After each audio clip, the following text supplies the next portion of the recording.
Now I will tell you a story. He promised them to never leave them. But he could not choose. He pieced the remains together.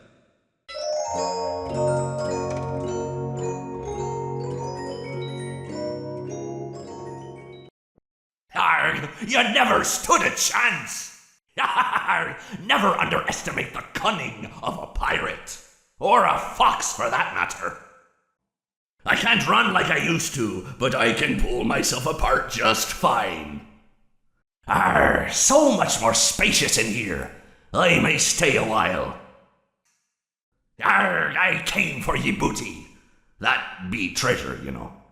Mr. Hubs got me again. If I get jump scared, you get jump scared. That's what you get for leaving me hanging. It's not my fault. I have these fat plastic fingers and can't press the buttons. That game was totally rigged. Where's my beak? Lodged in your forehead, of course. You won't get tired of dying, will you? You won't get tired of my voice, will you? Let's go somewhere more private, so I can eat you. Now I get to play take apart and put back together. You won't feel a thing. I wanted to wait until just the right moment to drop in. It's so much more fun hanging out in here with you. He's here and always watching, the one you shouldn't have killed. Don't be afraid. Soon you will look just like me. Beautiful. I was the first. I have seen everything. Come closer. Let's smile together. I have seen him, the one you shouldn't have killed. Let me show you how to break your face and look like me. I never thought I'd make it through that vent, but now we are together. Time to face the consequences of your failure. Might as well face the facts. You were always destined to fail. You blinked. What is this new prison? Is it me trapped, or is it you? Perhaps it is us both. I may be missing my face, but even I could see his tongue. I don't hate you, but you need to stay out of my way. Seeing you powerless is like music to me. The others are under my protection. The others are like animals, but I am very aware. I recognize you, but I'm not afraid of you. Not anymore. I have always been hiding in your shadow. What a gift to relish, a victim that can't perish. I am given flesh to be your tormentor. No light can save you now. I am remade, but not by you, by the one you should not have killed. Let me put you back together, then take you apart all over again. This time, there is more than an illusion to fear. We know who our friends are, and you are not one of them. Let's see how many times you can be pulled apart. I assure you, I am very real. I will vomit you back to relieve your horror. I am here to claim what is left of you. The shadow fears me. I am your wickedness made of flesh. You will not be spared. You will not be saved. I am a burning reminder of your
teeth. You knew I'd get you eventually. There just isn't room in here for both of us.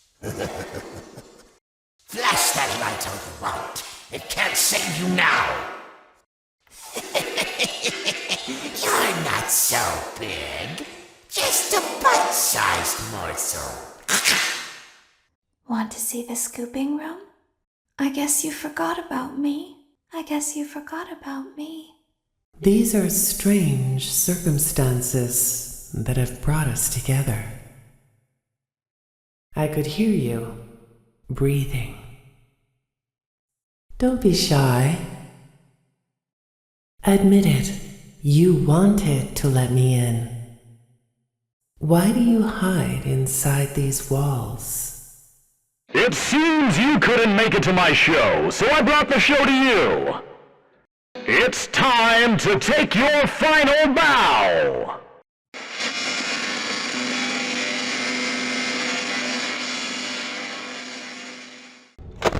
I have something to tell you. Excuse me. Can you come?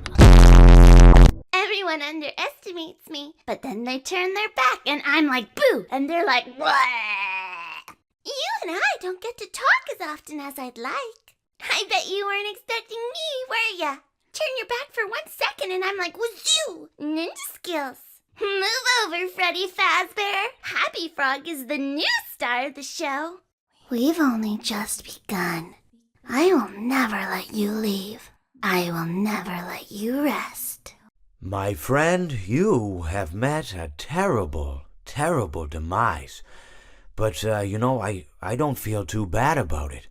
After all, if it weren't from me, it would have just been from someone else, you know? I guess what I'm trying to say is life goes on. Well, for everyone else, life goes on, not for you. You're dead. But that's neither here nor there. It reminds me of one summer day in the park. I was having just a delightful picnic with my good friend Orville. And I said to him, Orville, I have a story. And he said to me, what's the significance of the story? And I said to him, Orville, not every story has to have significance, you know? Sometimes a story is just a story. If you try to read into every little thing and find meaning in everything anyone says, you'll just drive yourself crazy. I had a friend do it once. Wasn't pretty. We talked about it for years. And not only that, but you'll likely end up believing something you shouldn't believe and thinking something you shouldn't think or assuming something you shouldn't assume, you know? Sometimes, I said, a story is just a story. So just be quiet for 1 second of your life and eat your sandwich, okay? Of course, it was only then I realized I'd made sandwiches and poor Orville was having such difficulty eating it. Elephants have those clumsy hands, you know. Actually, I suppose that's the problem. They don't have hands at all, do they? They're all feet. I couldn't imagine someone asking me to eat a sandwich with my feet. Now, if I recall correctly, there was a bakery nearby. I said to him, Orville, let me go get you some rye bread. Now, I'm unsure if elephants enjoy rye bread, but I assure you that Orville does. Now, this was on a Tuesday, which was good because rye bread was always fresh on Tuesday. They made sourdough bread on Monday and threw it out Wednesday, or rather, they sold it at a discount for people wanting to feed the ducks, and then probably at the end of the day, finally, they threw it all out. I don't recall. I do remember a man who would bring his son to the bakery every Wednesday and then go feed the ducks. He would buy all of the sourdough bread. Of course, you're not supposed to feed the ducks sourdough bread at all. It swells up in their stomach and then they all die. At least that's what I've heard. I never saw any ducks die myself, but I did notice a substantial decrease in the duck population over the course of a few years. I just never thought to stop the man and tell him that he was killing the ducks by feeding them sourdough bread. And if you want my opinion on the matter, and I told Orville this as well, if you want to feed ducks, or birds, or any kind for that matter, it's best to buy seed. I mean, when you think about it, breads of any sort don't occur in nature. They don't grow on trees or spring up from the bushes. I don't think birds know what to do with bread. What was I saying? Oh, yes. So I bought Orville some rye bread. What a fine day it was. It seems that you have met your end. What a pity. You know, I don't feel too bad about it, though. After all, if it weren't me, it would have just been one of the others, I guess. I'm honestly just glad to be out of those air ducts. You know, it's not easy for a hippopotamus to fit up there, and not easy to get down either, and not as young as I used to be, as you can see. I used to be able to do all the sorts of things. You're young, you're vibrant, you have that sort of pep in your step. It reminds me of a conversation I was having with one of my good friends, Orville. We were having a nice picnic one day. I believe it was summer. No, perhaps it was... Was it the fall? Yes, it was the fall because the leaves had turned already. But I said to Orville, I says, Orville, I have a story to tell you. And Orville looked at me, kind of odd and said, what's it about? I said to him, not every story has to be about something, Orville. Sometimes a person just wants to talk. Why does everything have to be a story? I said to him. He just looked at me and he said, well, you said you had a story, and he was quite right. I did, in fact. I told him I had a story. I suppose if a person just wants to talk, then it's best to not announce that you're telling a story. Telling a story does come with its own pressures and expectations, I suppose. After all, if you're just talking to a friend, then there's no more expectations than if you were talking into the wind. Words by themselves aren't expected to carry, aren't expected to stick. But if you announce you're telling a story, well then, there'd better be a point to it all, No one wants to sit and listen to someone ramble on and on and on with absolutely no end in sight. So, it's good to be mindful that when you tell someone that you're about to tell a story, that you have something to say. Telling someone that you're going to tell them a story is tantamount to asking them to stop what they're doing and pay attention. You're basically saying, hey, buddy, stop everything. Stop what you're thinking. I have a solution to everything. And, well, I didn't really have any story to tell. In hindsight, I probably just misspoke when I said that I had a story. I think it would have just been better to tell Orville that I wanted to tell him something rather than tell him that I had a story. But even then, it might have put too much importance on the whole thing. Either way, it was quite a nice day. I remember that we were drinking tea. Well, it seems that your journey has ended. Very sorry about that. It was always going to end this way, of course. If it weren't by me, it would have just been by some other, terrible thing. Just, you could not imagine how terrible it would be. Just, I get scared thinking about it. I'm glad it's not me. It reminds me of a time I was speaking to my good friend Orville. We were sitting on a park bench watching the pigeons. I was on the left, he was on the... Oh, wait, was I on the right or left? Anyways, it doesn't matter. We were sitting on there watching the pigeons. And I said to Orville, friend, those birds are frozen. And he kind of looked at me like I'd lost my mind. But I reminded him that it was winter, and often birds will sit in a tree until they freeze. And then they sort of fall to the ground until the sun warms up and they can, move around again. So I said to Orville, you might as well save those breadcrumbs until the birds thaw, because they can't very well enjoy them in the condition they're in. To which he asked what I meant, and asking what condition the crumbs should be in before he threw them to the birds, assuming that I meant the birds couldn't enjoy the breadcrumbs in the condition that the crumbs were in, when in fact I had meant the birds could not enjoy them in the condition that the birds were in, considering that the birds were frozen. So he took a moment and then threw his last handful onto the ground. I said to him, Orville, why did you throw the breadcrumbs to the birds when I just told you they're frozen? To which he responded, "The breadcrumbs are not frozen." Again, misunderstanding my words. I didn't mean to say that the breadcrumbs were frozen when I said I told you they're frozen. I'd been referring to the birds. You know, in hindsight, what I should have said was, and this would make perfect sense, why did you throw the breadcrumbs to the birds when the birds are frozen? He misunderstood upon my correction, stating that he didn't know what else to do with the breadcrumbs, and that perhaps, when the birds thawed, they'd still be able to eat the crumbs. So I said to Orville, and this is what I said to him, I said, "Orville, the birds may be dead." It seems that you have met a horrible demise, my friend, but, these things happen, and life goes on. Not for you, obviously. You're dead. But it reminds me of a time I was having a conversation with my friend Orville. We were where were we? I think we were by the river. We were sitting by the river and watching the fish leap over the falls.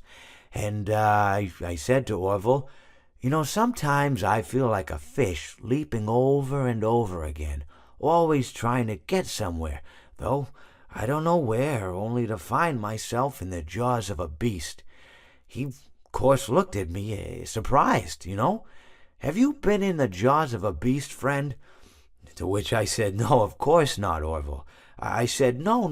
I simply meant that life can seem like a relentless endeavor to overcome meaningless obstacles, only to meet an equally meaningless fate, regardless of your efforts, regardless of the obstacles you've passed.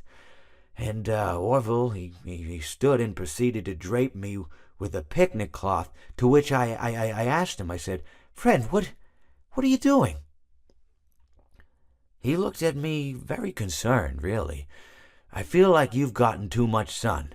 Indeed, indeed I had. He proceeded to pour me a glass of just ice-cold lemonade. Ooh, you ever mix it with iced tea? You do like a little half lemonade, you should try it some. Well, you can't because you're dead. But anyways, so you may be asking yourself, how did I go from sitting by the falls and drinking lemonade to being wedged in the air duct? Not only with Orville, but with an entire assortment of fruity-colored friends.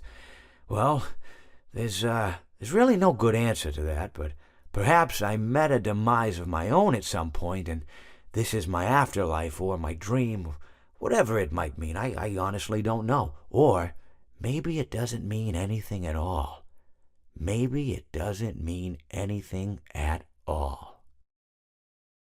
The nail that sticks out gets hammered down. The talented hawk hides his claws. If you sit by the river long enough, you will see the body of your enemy float by.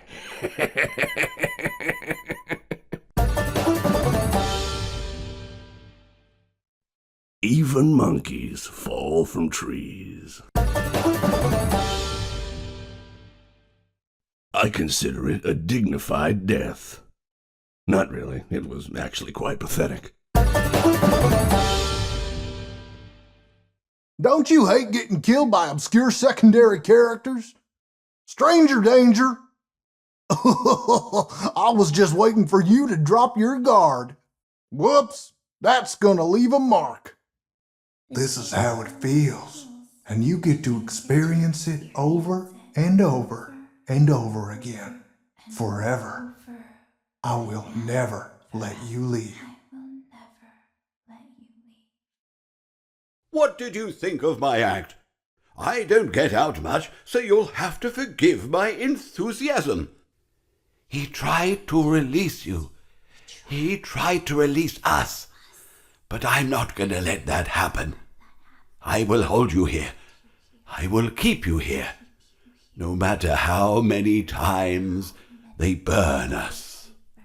I hope you enjoyed the grand finale.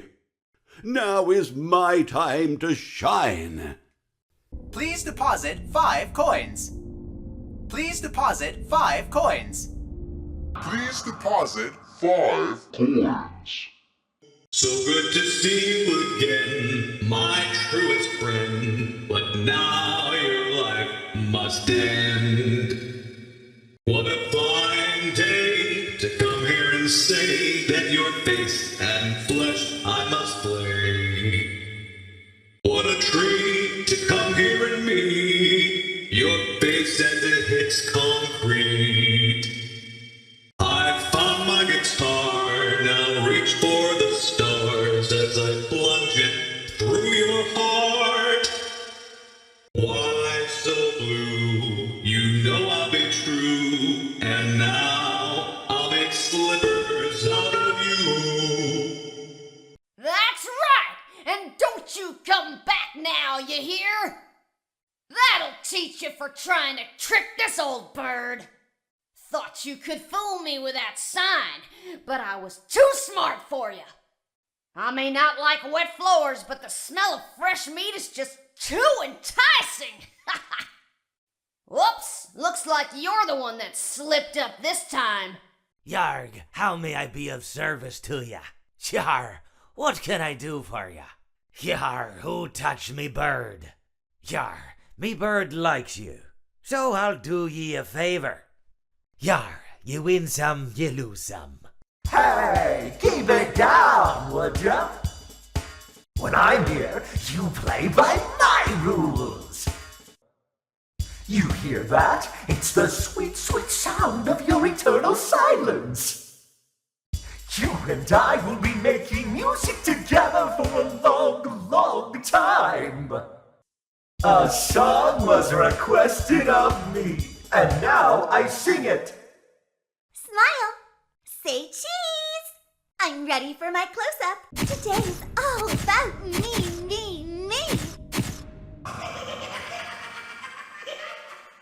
Time for your controlled shock. Time for your controlled shock. Let's see how many pieces I can cut you into. You won't die, but you'll wish you could. I always come back. It will all be over soon. Shh. There is room for one more. Shh. Come spend eternity inside with me. Shh. I've been looking for you, and now I will never let you go. Shh. I'm so glad that I found you. Let me make room for you. Hello. Hey, you're doing great. Uh-oh, how unfortunate. Uh-oh, how unfortunate. I'm gonna do a sneaky thing and throw a new contender in the ring.